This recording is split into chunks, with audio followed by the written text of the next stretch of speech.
Let's kind of take it from a player standpoint. The locker room is very forgiving.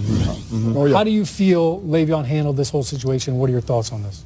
Well, going back to that, the percentages there, I wonder how many of those people that said no have his jersey, or like we talked about, have him in their fantasy football They wasted their first round pick. They're a little probably upset about that. But as a player, we understand the business side of this sport, and it's been this way for a long time. And I felt that Le'Veon Bell handled this situation the right way, according to the business side. I hate that he had to go through it, but this is something that's going to continue to happen until we get guaranteed contracts. And you look at the running back position, we have a short window of opportunity to make the most money possible, right? Terrell Davis played 7 years in this league. Marshall Faulk played 12. Barry Sanders played 10. So LaDainian Thompson played 11, you know, so that 10-year window that's our opportunity to make most money possible. And so when you see this kind of situation, and it's not guaranteed, you see this kind of situation played out, we sympathize with it because we know what he's going through. This is not an easy decision for Le'Veon Bell. I went through it when I was in Detroit. I got let go after my second year in Detroit for younger and cheaper. I knew that the guys they were bringing in to replace me weren't going to be able to give them the same production, right? And it's nothing against those guys, but they wanted younger and cheaper. And that's what you have to go through. So I didn't get the last 2 years of my contract. Well, unfortunately, I just believe we're going to see more and more of this in the future. And players talk about this all the time, but nobody has had the nerve of to actually go out there and be that guy to do it. Well, Lev Bell, he is building a foundation for all the future running backs, for a lot of other positions.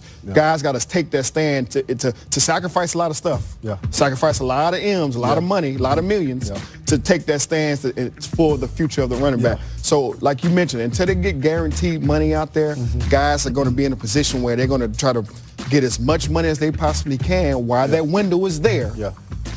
So they can be able to maximize as much as possible. You know, it is a unique perspective from a player standpoint because the injury factor is there for all of us.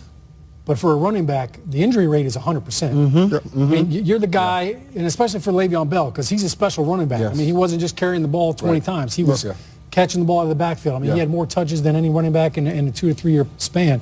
So he's definitely was taking more of a pounding.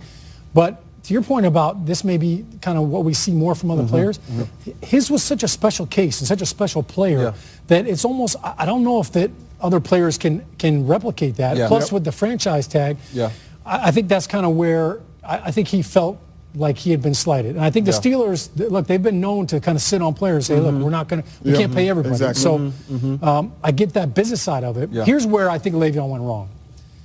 The communication aspect of it. The business side of it, we all understand that. We will never step on another man's money. But if you haven't told everybody, guys, look, I'm not playing. Okay, he'd already made up his mind that he wasn't going to play. Why wouldn't you tell him? You let the guys know. Tell the guys, I'm not coming back. And if you know, hey, okay, we get it. We get your stance. We understand it. Why wouldn't you tell Mike Tomlin? Tell the head coach. Why wouldn't you tell?